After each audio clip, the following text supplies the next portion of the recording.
जोर से बोलिए। पीछे वाली भैया आप लोग को भी बोलना है, जोर से बताइए क्या करते हैं, जोर से बोलिए जरा। बताओ भी लड़ना होता छपरा तक आवाज आती, जोर से बोलिए जरा। श्रीमन नारायण नारायण हरि हरि।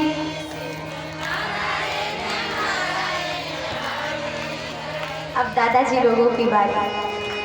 श्रीमन नारायण नारायण हरि हरि।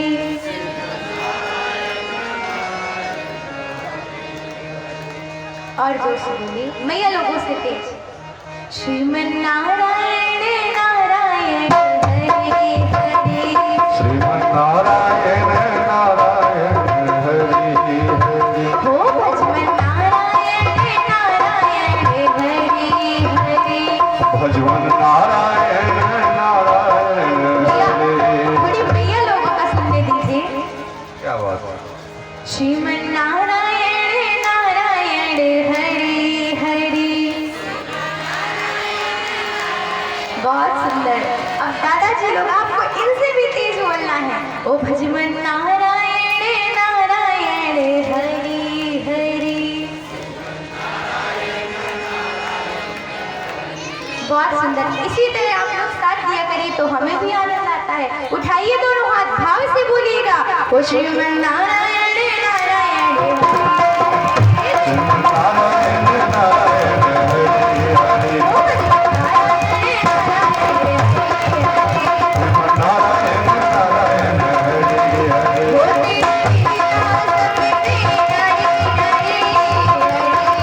ओ तेरी लीला प्रभु जी नारी नारी हरि हरि। हो तेरी लीला सबसे प्यारी प्यारी हरि हरि। ओ तेरी लीला प्रभु जी नारी नारी हरि। हो जय तेरी नारायण हरि हरि। जय नारायण नारायण हरि हरि। जय नारायण नारायण हरि हरि। जय नारायण नारायण हरि हरि। जय नारायण नारायण हरि हरि। जय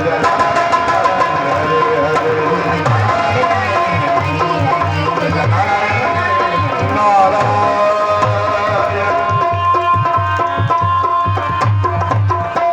बोलिए श्री बांके बिहारी लाल की, बोलिए राधा रानी सरकार की, बोलिए श्रीमद् भागवत महापुराण की, बोलिए भक्त और भगवान की। तो आज महाराज ध्रुव जी कहाँ जा रहे थे? वन की ओर। अरे किस लिए जा रहे थे? प्रभु की प्राप्ति के लिए। किस लिए जा रहे थे? प्रभु की प्राप्ति के लिए। क्योंकि उनको प्रभु की गोद में बैठना था।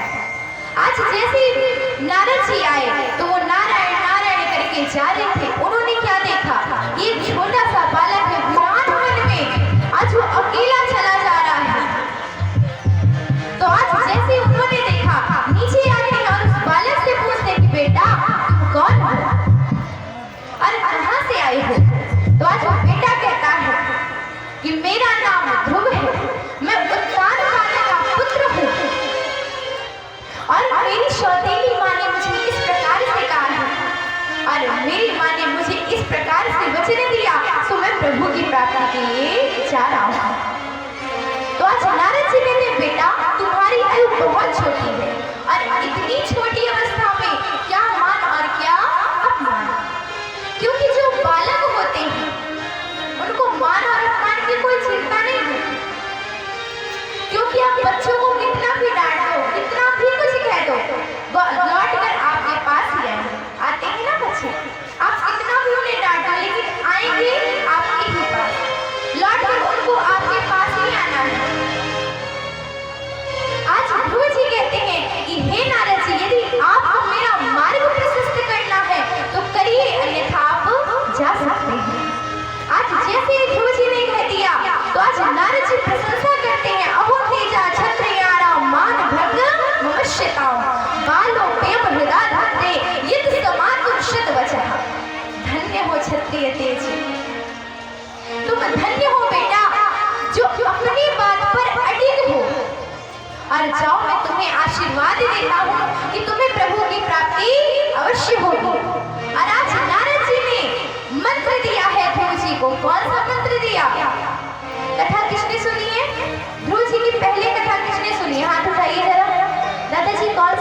दिया।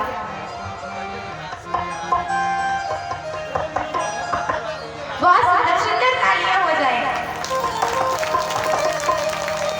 तो कौन सा मंत्र दिया गया? ओम नमो भगवते वासुदेवाय, ओम नमो भगवते वासुदेवाय, ओम नमो भगवते वासुदेवाय, ओम नमो भगवते वासुदेवाय, वासुदेवाय प्रभु वासुदेवाय, देवाय प्रभु वासुदेवाय, वासुदेवाय प्रभु वासुदेवाय, वासुदेवाय प्रभु नंदलाय, ओम नमो भगवते वासुदेवाय, ओम नमो भगवते वासुदेवाय, ओम नमो भगवते वासुदेवाय। ओम नमो भगवते वासुदेवाय। कौन सा मंत्र दिया? ओम नमो भगवते वासुदेवाय। इस द्वादशाक्षर मंत्र को आज नारद जी ने दिया और जैसे ही मंत्र देते हैं कहते जाओ बेटा पावन वृंदावन में जाओ, वहां पर पावन जमुना मैया है, तुम आसन लगाना और आसन लगा करके प्रभु की पूजा करना, आराधना करना और तपस्या करना, जिससे तुमको प्रभु की प्राप्ति हो जाएगी। आज गुरु जी नारद जी को प्रणाम करते हैं और प्रणाम करके आज पावन क्षेत्र में जाते हैं और वहां पर तपस्या करना प्रारंभ कर देते हैं। पहले तो वो जल का त्याग नहीं करते हैं, पहले धीरे धीरे अपनी तपस्या को आरंभ करते हैं। फिर जैसे ही 1-2 महीना व्यतीत हुआ तो उन्होंने जल को त्याग दिया और 1 महीना व्यतीत हुआ वो सूखे पत्ते खाने लगे। 4 महीने व्यतीत हो गए, एक पैर के बल खड़े हो गए और आज जैसे ही 6वां महीना लगा तो उन्होंने आज अपनी श्वास को अवरुद्ध कर लिया और जैसे उन्होंने अपनी श्वास को अवरुद्ध किया तो आज पूरे संसार का श्वास अवरुद्ध हो गया, अर्थात रुक गया। पूरे संसार का श्वास लेना बंद हो गया। आज जैसे ही पूरे संसार का श्वास लेना बंद हुआ, आज सारे देवता प्रभु के पास जाते हे प्रभु रक्षा कीजिए, रक्षा कीजिए। ये हमें क्या हो रहा है? ये कैसा तेज है जिसके कारण हम इतने विचलित हो रहे हैं? आज जैसे ही प्रभु ने सुना, आज कहते हैं कि ये मेरे भक्त का तेज है जिसके कारण तुम लोगों की ये दशा हुई। और आज ऐसा कह करके आज प्रभु भगवान ध्रुव जी के समक्ष प्रकट हो जाते हैं और आज उनको बुला रहे हैं बेटा ध्रुव, ओ बेटा ध्रुव, ओ बेटा ध्रुव। परंतु ध्रुव जी ने अपने हृदय में प्रभु की छवि को स्थापित कर लिया है, अर्थात विराजमान कर लिया है। प्रभु समझ जाते हैं और उन्होंने ध्रुव जी के अंदर से उस छवि को गायब कर दिया और जैसे ही छवि गायब होती है तो ध्रुव जी छटपटा जाते हैं, छटपटा जाते हैं।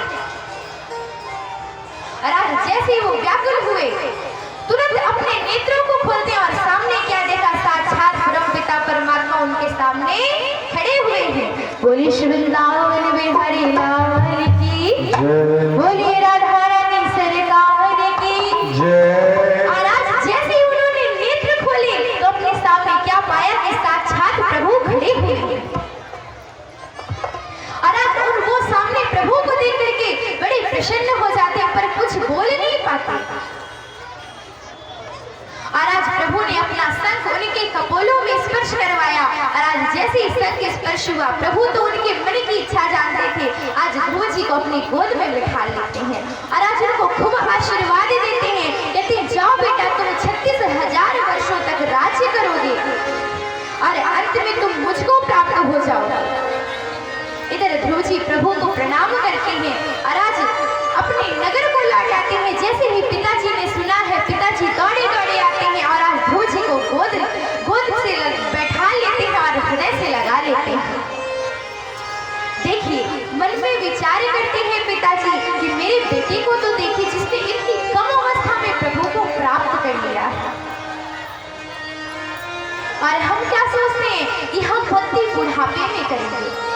अच्छा एक बात बताइए, जब हम लोग मंदिर जाते हैं तो जब अपनी थाली सजाते हैं तो उसमें ताजे ताजे पुष्प रखते हैं, है ना? क्योंकि हमारे मन में भाव रहता है कि प्रभु को मुरझाए हुए बासी पुष्प ना चाहिए। मंदिर कौन कौन जाता है? सभी लोग जाते हैं। और थाली सजाते हैं तो उसमें ताजे पुष्प रखते हैं ना, सभी लोग ताजे पुष्प रखते हैं, क्योंकि आपको लगता है कि प्रभु को मुरझाए पुष्प ना चाहिए। तो एक बात बताइए आप लोग, जब प्रभु को आप लोग मुरझाए पुष्प नहीं चढ़ा सकते तो स्वयं क्यों मुरझाए समर्पित होते हैं प्रभु को? जब मुरझाया पुष्प नहीं समर्पित करते तो स्वयं क्यों वृद्धावस्था आने के बाद, मुरझा जाने के बाद प्रभु को समर्पित होते हैं? स्वयं भी तो युवावस्था में बचपन में प्रभु की भक्ति करिए। और एक बात आपको बता दें, जो भक्ति का फल बचपन में भक्ति करने से प्राप्त होता है वो युवा अवस्था में भक्ति करने से, वृद्धावस्था में भक्ति करने से प्राप्त नहीं होता। क्योंकि प्रभु जो हम गलतियां करते हैं, जो बच्चे गलतियां करते हैं उनको क्षमा कर देते हैं, और जब हम बड़े हो जाते हैं तो समझदार रहते हैं और दुनिया भर का दिमाग लगाते हैं, परंतु प्रभु की पूजा नहीं करते। अच्छा अब आप लोग कहोगे कि क्या करें, पूजा में हमारा मन ही नहीं लगता। देखिए कोई शर्म की बात नहीं, ये बताइए किसका किसका पूजा में मन नहीं लगता? हाथ उठाइए जरा, हाथ उठाइए, किसका किसका मन नहीं लगता?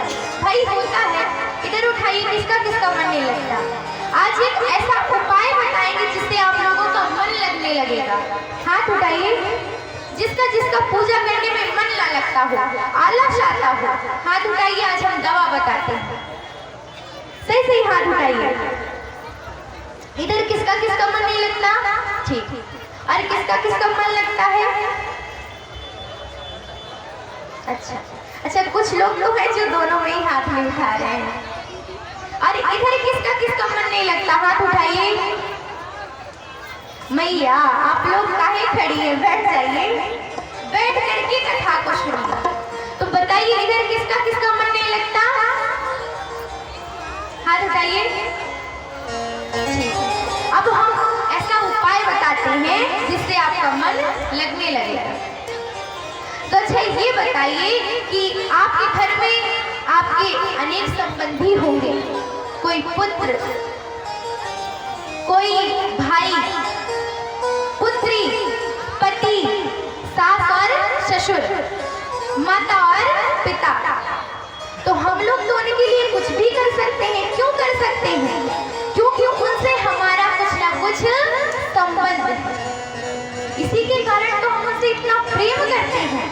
यदि उन्हें कुछ भी हो जाए तो कितना हमें दुख होता है, कितना कष्ट होता है। क्यों?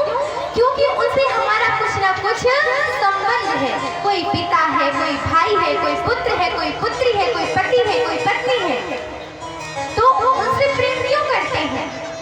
उनसे इतना लगाव क्यों करते हैं? क्योंकि उनसे कुछ ना कुछ हमारा संबंध है।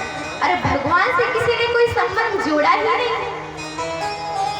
आप भगवान को अपना भाई मानिए, अपना पिता मानिए, अपना पुत्र मानिए, अपना सखा मानिए। और महाराज सब हम आपको गारंटी के साथ बोलते हैं, यदि आप उनसे कुछ संबंध जोड़ करके उनकी पूजा करेंगे तो देखिएगा किस प्रकार से आपका पूजा में मन लगता है। जब आप उनसे कुछ ना कुछ संबंध स्थापित करेंगे, कुछ संबंध जोड़ लेंगे, तब देखिएगा किस प्रकार से आप लोगों का पूजा में मन लगेगा। और हाँ, पूजा में मन भी नहीं लगता फिर भी पूजा करिए, क्योंकि गोस्वामी बाबा जी कहते हैं, तुलसी मेरे राम को रीझ भजो चाहे खींच, और भाव बड़ा जामत सभी उल्टा सीधा बीज। तो देखिए जिस प्रकार से जब हम फसल करते हैं उसमें बीज डालते हैं ना, तो कोई ये तो नहीं देखता कि बीज उल्टा पड़ा है कि सीधा पड़ा है, बस हम लोग डाल देते हैं आराम से। लेकिन जब समय आता है तो वही बीज अंकुरित होता है और अच्छी फसल तैयार होती है। अच्छा अभी आप लोगों ने गेहूं की बुवाई करी होगी, जो बड़े बड़े हो गए, फसल अच्छी है आप लोगों की, तो जब आपने गेहूं का बीज डाला था तो ये तो नहीं देखा था कि कौन सा बीज उल्टा पड़ा है खेत में, कौन सा बीज सीधा पड़ा है। बस डाल के चले आए थे, पानी लगाया, अब देखिए कितनी अच्छी फसल तैयार है। तो इसी प्रकार चाहे हमारा मन लगे या ना लगे, आप प्रभु की पूजा करिए और देखिएगा जब आप प्रभु की पूजा करेंगे तो आपके लिए लाभकारी अवश्य सिद्ध होगा, उसमें आपका कल्याण अवश्य होगा। भाई उभाई अनख आलस हो, नाम जपत मंगल ऋषि दशरथ। भाव के साथ भजो, अभाव के साथ भजो, लेकिन प्रभु का नाम भजो। और जब आप प्रभु का नाम भजोगे तो आपका कल्याण अवश्य होगा। तो अच्छा ये बताइए, अब कौन कौन मन होगा चाहे नहीं होगा, कौन कौन पूजा करेगा प्रभु की? हाथ उठाइए जरा, सबको करना है, कौन करनी है? हाथ उठाइए सब लोग, सबको पूजा करनी है भैया, सब लोग।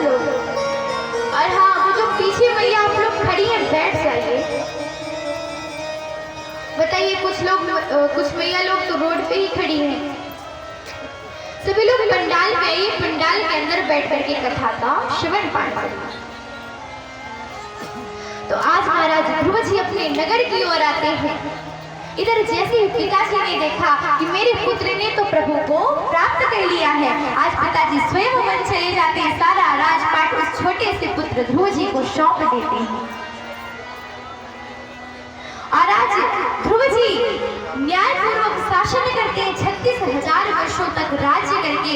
जब उनकी मृत्यु का समय आ गया तो आज वो पावन आश्रम जाते हैं। और आज जैसे ही पार्षद आ जाते हैं तो पार्षद विमान लेकर के आए थे, विमान में चढ़ने ही वाले थे कि उधर दक्षिण दिशा से मृत्यु देवता आते हैं, कहते नहीं नहीं प्रभु, बिना मुझे प्राप्त किए हुए तो कोई यहाँ से जा भी नहीं सकता। और आज उन भक्त ध्रुव ने उनके ऊपर चरण रखा है और चरण रख करके उस विमान में चढ़ जाते हैं। और जैसे ही विमान चल देता है तो ध्रुव जी पार्षदों से कहते हैं कि हे पार्षद, जिनके कारण मैंने इतनी ख्याति प्राप्त की है, मुझे इतना प्रेम मिला है, मेरी मैया कहाँ है?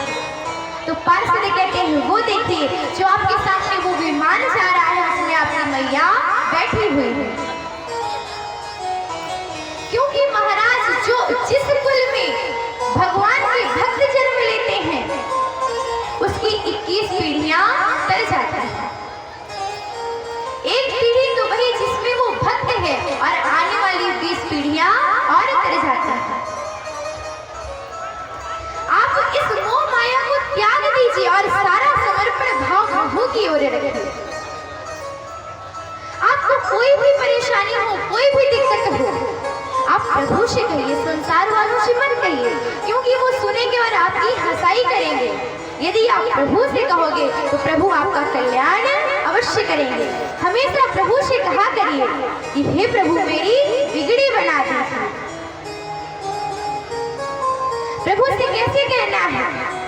बिगड़े मेरी कान्हा, बिगड़ी मेरी कान्हा, बिगड़ी मेरी हो मेरे साथ सलोने सलका बना दो, बिगड़ी मेरी हो मेरे साथ सलोने सरकार बना दो, बिगड़ी मेरी हो मेरे साथ सलोने सरकार बना दो, बिगड़ी मेरी हो मेरे साथ सलोने सरकार बना दो, बिगड़ी मेरी बिगड़ी मेरी, बिगड़ी मेरी दाता, बिगड़ी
राधे बिहारी हो मेरे जीवन के आधार बना दो बिगड़ी मेरी। वो मेरे जीवन के आधार बना दो बिगड़ी मेरी मेरे श्याम सलोने सरकार बना दो बिगड़ी वो मेरे श्याम सलोने सरकार बना दो बिगड़ी मेरी ओ बिगड़ी मेरी प्यारी बिगड़ी मेरी प्यारे बिगड़ी मेरी बिगड़ी मेरी कान्हा बिगड़ी मेरी बिगड़ी मेरी कान्हा बिगड़ी मेरी वो मेरे श्याम सलोने सरकार बना दो बिगड़ी मेरी। वो मेरे श्याम सलोने सरकार बना दो बिगड़ी मेरी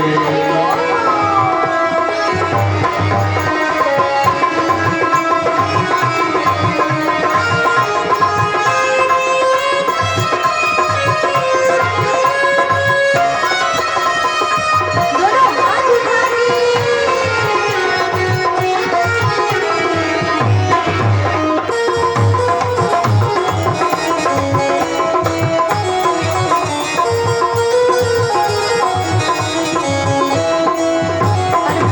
भक्त कहता है मुरली मनोहर नंद के लाला यशोदा नंदन मदन गोपाला मुरली मनोहर नंद के लाला यशोदा नंदन मदन गोपाला मुरली मनोहर नंद के लाला यशोदा नंदन मदन गोपाला मुरली मनोहर नंद के लाला यशोदा नंदन मदन गोपाला मेरी विनती है बारंबार बना दो बिगड़ी मेरी। वो मेरी विनती है बारंबार बना दो बिगड़ी मेरी वो मेरे श्याम सलोने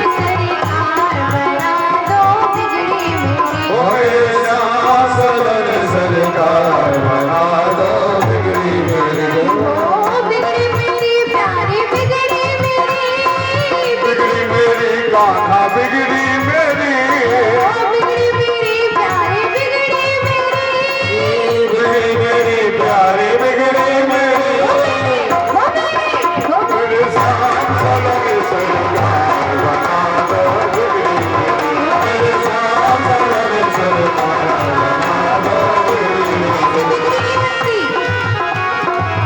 ऐसी बिगड़ी नहीं बनती भगवान से कहना पड़ता है तो इसीलिए अब आप ही कहेंगे क्या कहेंगे हो मेरे श्याम सलोने सरकार बना दो बिगड़ी मेरी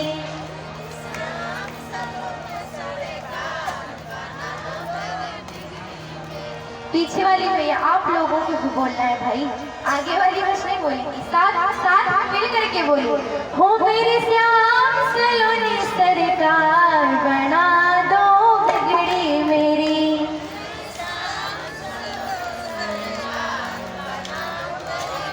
बताओ इतनी सारी भैया लोग बैठी हैं आवाज इतनी सी आ रही है पंडाल में भी आवाज नहीं आ रहा है। वही तो भैया सही कह रहे हैं आप अब हमारे देखिएगा अभी दादाजी लोग कितना तेज बोल रहे हैं हो मेरे श्याम सलोने सरकार बना दो बिगड़ी मेरी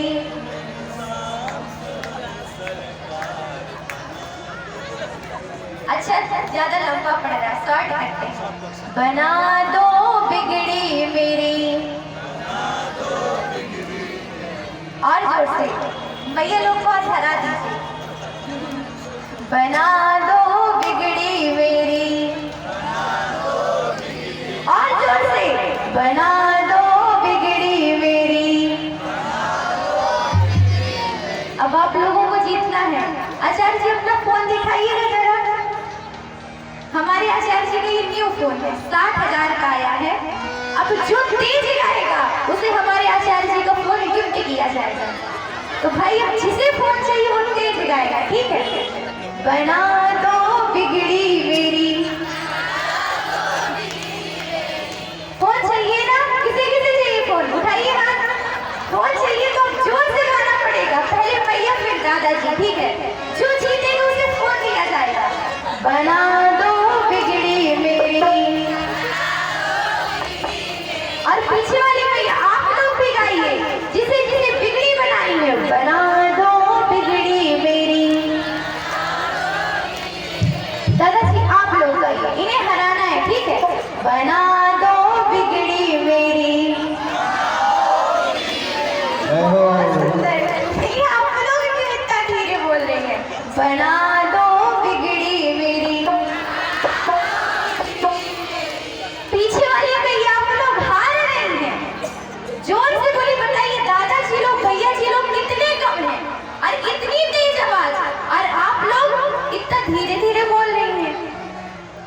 तेज से बोलिए जरा। बना दो बिगड़ी मेरी, बना दो बिगड़ी मेरी। अब दादा जी, बना दो बिगड़ी मेरी, बना दो बिगड़ी मेरी। वाह, बताइए आप लोग तो कमजोर पड़ रहे हैं भाई, आप लोग झांसी की रानियां हैं, इस प्रकार मत करिए। अच्छा, एक बार और बोलना है, एक बार भैया लोग बोलेंगे, एक बार दादाजी लोग, जो जीतता है फिर परिणाम निश्चित हो जाएगा, ठीक है। बना दो बिगड़ी मेरी, दादाजी लोग, बना दो बिगड़ी मेरी। बहुत सुंदर भाई, चलिए दोनों लोग जीत गए हैं, इसीलिए फोन किसी को नहीं मिला। बोलिए शिवा के बिहारी लाल की। साथ में मिलकर बोलते हो मेरे श्याम।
काफी समय बाद भी यह हो रहा है, लेकिन एक बात है, 7 दिनों में ये वृंदावन जरूर बन जाएगा। और हमारे बाबा जी के सानिध्य में ये पावन यज्ञ हो रहा है, और उन्हीं की कृपा से ये जो आपका गांव हिम्मतपुर है, ये 7 दिनों में वृंदावन बन जाएगा, देखिएगा आप लोग। और जब 8वें दिन हम लोग चले जाएंगे, तब आप लोगों को लगेगा क्या चला गया है, तब आप लोगों को सुना सुना लगेगा। अच्छा, ये बताइए, आप लोग दोबारा बुलाएंगे हमको? कौन कौन बुलाएगा, हाथ उठाइए। पीछे वाली में आप लोग नहीं बुलाएंगे क्या?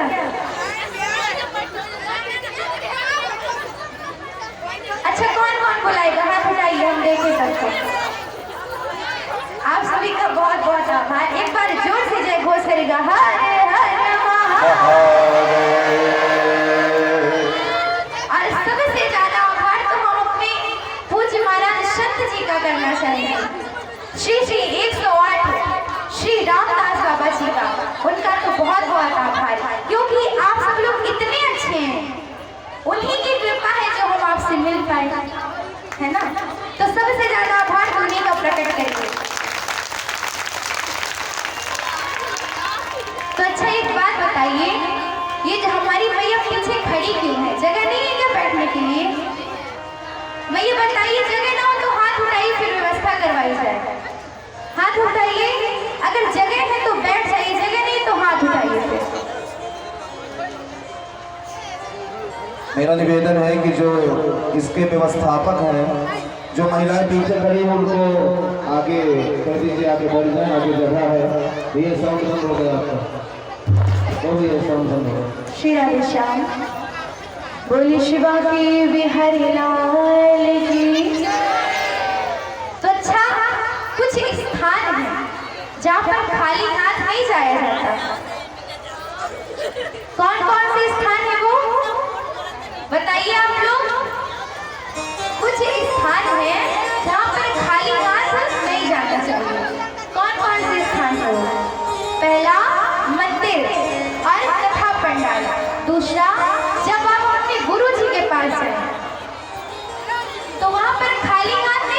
चाहिए, कुछ ना कुछ लेकर के चाहिए प्रसाद रूप में, चाहे फिर वो लाई हो, लाची दाना हो, कुछ भी जो आपकी श्रद्धा हो आप उसे लेकर के जाइए। और कथा पंडाल में आइए तो कभी भी खाली हाथ मत आइए, क्योंकि खाली हाथ नहीं आना चाहिए। आप गुरु जी के घर जाएं, मंदिर जाएं, कथा पंडाल में जाएं, जहाँ सत्संग हो रहा हो वहां जाएं, कभी खाली हाथ मत जाइए। आपके घर के बगल में गांव में कोई ना कोई दुकान होती है, कुछ नहीं मिलता तो लाई तो मिलती ही है ना, लाई तो सबके यहाँ मिलती होगी, तो आप लाई लाइए प्रसाद के रूप में, पर खाली हाथ मत आइए। अच्छा, कुछ कार्य है जो संध्या काल में नहीं करना चाहिए, अर्थात गोधूली वेला में। वो कार्य कौन कौन से हैं, किसी को पता है? कुछ कार्य है जो गोधूली वेला में नहीं करना चाहिए, किसी को पता है? नहीं पता? पहला कार्य भोजन। कौन सा कार्य? भोजन। जब गोधूली वेला होती है तब हमको भोजन नहीं करना चाहिए। आहारं मैथुनं निद्रा स्वाध्यायं चतुर्थम्। पहला आहार, हमें भोजन नहीं करना चाहिए, किस समय पर? गोधूली वेला में। दूसरा, हमें सोना नहीं चाहिए, गोधूली वेला में हमें सोना नहीं चाहिए। और तीसरा कार्य पढ़ना, गोधूली वेला में तीसरा कार्य है हमें पढ़ना नहीं चाहिए। और चौथा कार्य है स्त्री प्रश्न, हमें शाम के वक्त गोधूली वेला में इन सब कार्यों को नहीं करना चाहिए। और जब गोधूली वेला हो जाए तब आप अपने घर के द्वार को खोल दीजिए, और कभी भी उस समय पे अपने घर में झाड़ू ना लाना, ना अपने बालों में कंघी करिए, क्योंकि उस समय पर भगवान भोलेनाथ जी मैया पार्वती को साथ लेकर के नंदी पे सवार होकर के भ्रमण के लिए निकलते हैं। यदि वो आपके घर को साफ सुथरा देखेंगे तो हो सकता है आपके ही घर आ जाए। और दूसरी चीज, मैया लक्ष्मी भी उसी समय पर निकलती है, तो आप द्वार अवश्य खोल दें ताकि मैया लक्ष्मी घर आ जाए। तो शाम के वक्त इन सब कार्यों को अवश्य किया करिए। जब वो धूली वेला होती है तब आप भगवान का पूजन करिए, उनकी आरती करिए। और कई व्यक्ति होते हैं जो उतनी समय लड़ाई झगड़े में ही लगे रहते हैं, तो गोधूली वेला के समय इन सब बातों को अवश्य याद रखना। अच्छा, एक हमें बड़ी ही सुंदर कथा याद आ रही है, सभी लोग ध्यान से सुनिएगा, बहुत अच्छी कथा है। कौन कौन सुन रहा है? हाथ उठाइए। पीछे वाली भैया बातें कर रहे हैं, बातें मत करिए, बहुत ही अच्छी कथा है, आप सुनिएगा। आप लोग, एक पंडित जी थे, एक पंडित जी थे, उन्होंने बनारस में पढ़ाई करी। कौन सी? भागवत आचार्य थी। जब उनकी विद्या पूरी हो गई तो आज वो बनारस से निकल लिए अपने घर जाने के लिए। और पता है वो कहाँ रहते थे? राजापुर में। कहाँ रहते थे? राजापुर में, जो गोस्वामी बाबा जी की जन्मस्थली है। आप सभी तुलसीदास जी को तो जानते ही हैं, जिन्होंने श्री रामचरितमानस की रचना की।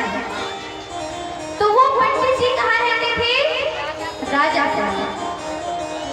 तो और हाँ, देखिए विशेष बात, हम सभी के मध्य में परम पावन धाम गोस्वामी तुलसीदास जी की जन्मस्थली, जो परम पावन धाम है राजापुर, वहां से पधारे हुए आचार्य श्री हैं आचार्य दीपक द्विवेदी जी महाराज। इनके लिए सुंदर सी तालियां,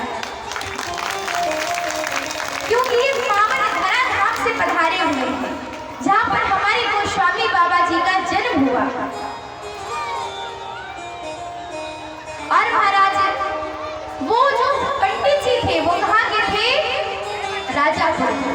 जब उनका अध्ययन पूरा हुआ तो आज वो चल दिए वहां से। अब थोड़ा आगे चलते एक स्टेशन आया, ट्रेन में बैठ गए। अब जैसे ही स्टेशन आया तो वो एक ट्रेन से उतरे, अपना सामान ले गए। तो उन्होंने सोचा कि भूख लगी है, कुछ फलाहार कर लिया जाए। तो सामने एक फल की दुकान देखते हैं। किसकी दुकान देखते हैं? फल। तो उन्होंने सोचा भैया भूख लगी है, कुछ फल खा लिया जाए।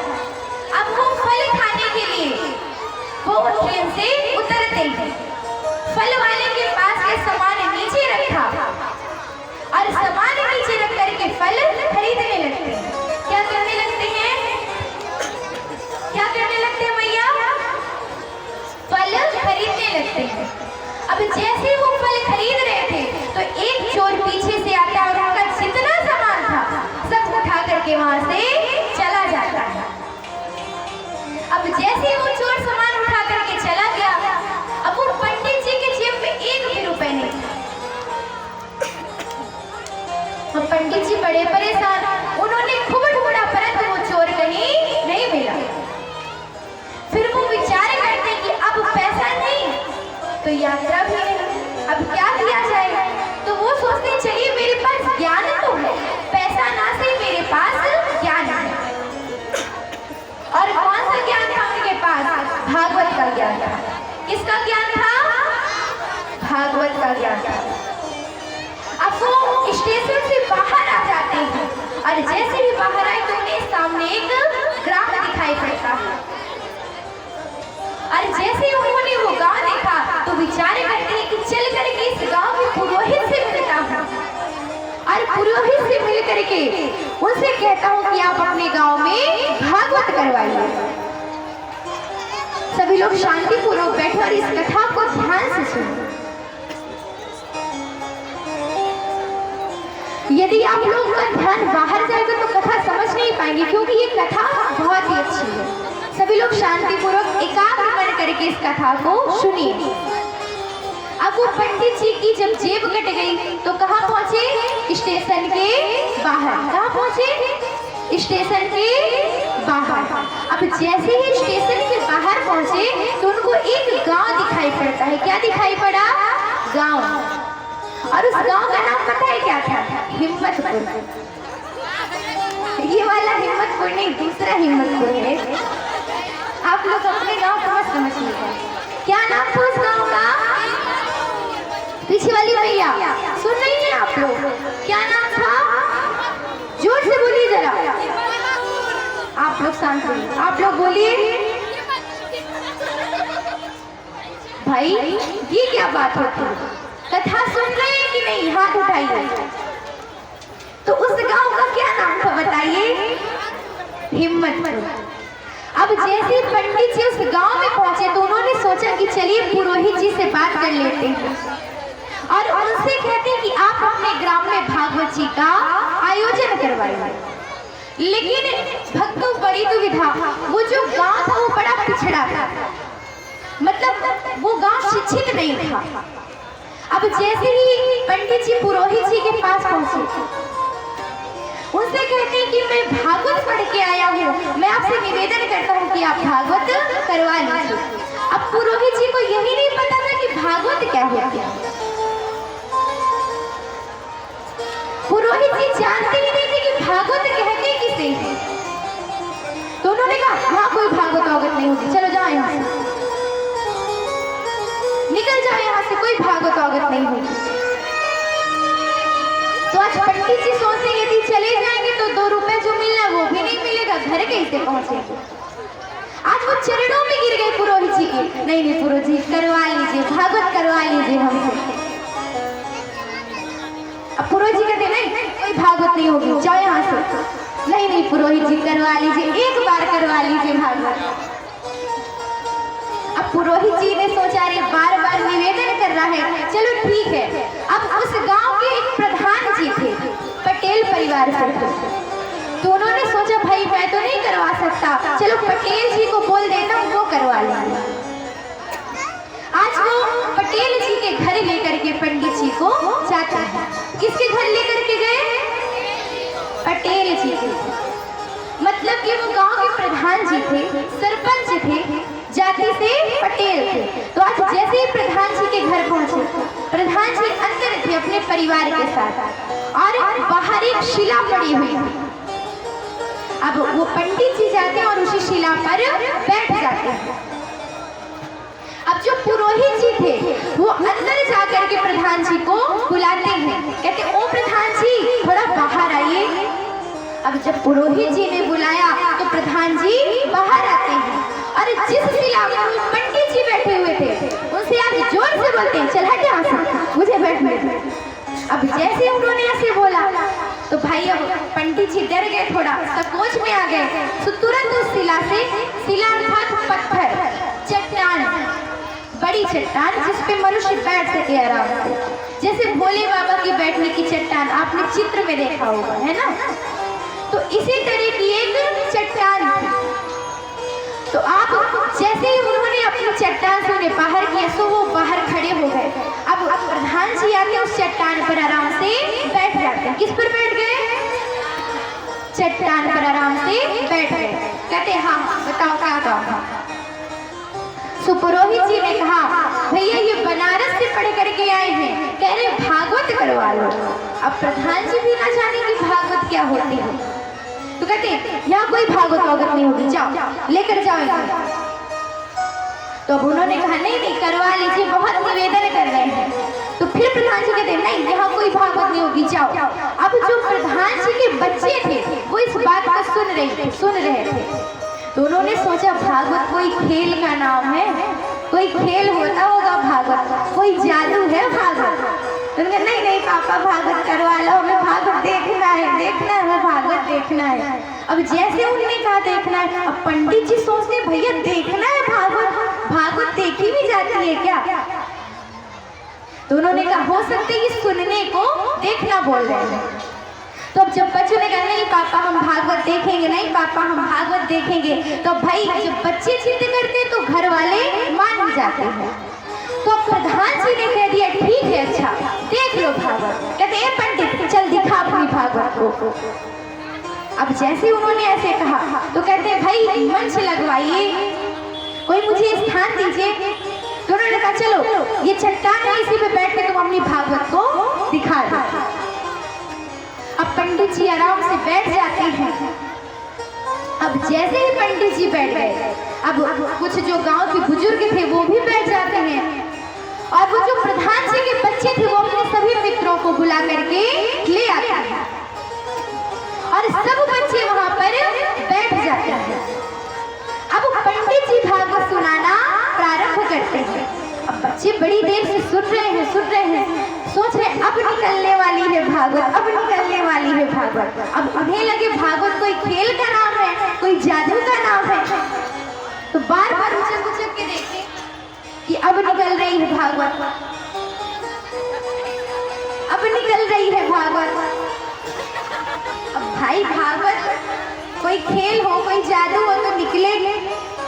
तो जब बहुत देर हो गई तो पिताजी के पास जाते हैं, पिताजी वो तो हमें भागवत दिखाई नहीं रहे हैं, जाने कैसी भागवत है उनकी निकल ही नहीं रही है। अब पिताजी हमारी क्रोध के आते हैं, कहते ए पंडित भागवत दिखाना क्यों नहीं दिखा रहा है? तो अब वो भाई पंडित जी भी क्रोध में आ गए। उन्होंने एक तमाचा प्रधान जी को मार दिया। अब प्रधान जी ने एक तमाचा पंडित जी को मार दिया। अब एक तमाचा पंडित जी मारे, एक तमाचा प्रधान जी मारे। भैया धक्का मुक्की वहाँ पे शुरू हो गई। अब ये लड़ाई चलते दोनों लड़ाई करते एक कीचड़ के गड्ढे में गिर गए। अब जैसे ही उस गड्ढे में गिरे तो आज पंडित जी को दांव मिल गया। वो प्रधान जी के ऊपर बैठ जाते हैं और अब जोर से मारने लगते हैं। तो जो प्रधान जी की पत्नी थी भागवत मैया छोड़ दे आओ, भागवत मैया छोड़ दे आओ, अरे देवी गोड़ लई करी छोड़ दे आओ, अपन रूप न दिखाओ। अब भैया वो पत्नी बहुत प्रार्थना करे हे भागवत मैया अपना विकराल रूप न दिखा। पंडित जी को भी मौका मिल गया। पंडित जी कहते निकाल के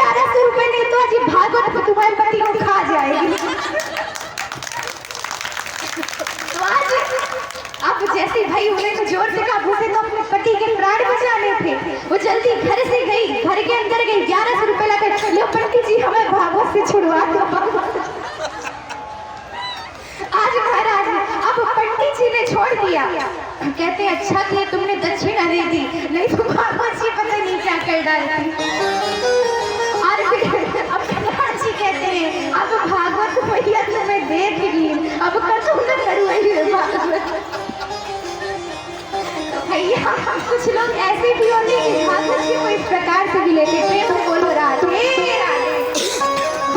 तो भाई आप लोग तो बहुत अच्छे हैं, आप लोग बिल्कुल ऐसी दृष्टि से नहीं देखते हैं, आप लोग भागवत को बिल्कुल आध्यात्म की दृष्टि से देख रहे हैं। एक बार हमारे ग्राम वासियों के लिए सुंदर सी तालियां हो जाए। तो देखिए भाई आप लोग भागवत को ऐसा मत सोचिएगा, नहीं फिर भागवत जी जब विकराल रूप धारण करते हैं फिर पता नहीं क्या हो जाता है ना। तो अब महाराज ध्रुव जी पावन उनको ध्रुवलोक की प्राप्ति होती है। इसके बाद बड़ी ही सुंदर कथा आती है महाराज अंग की, जिनके वंश में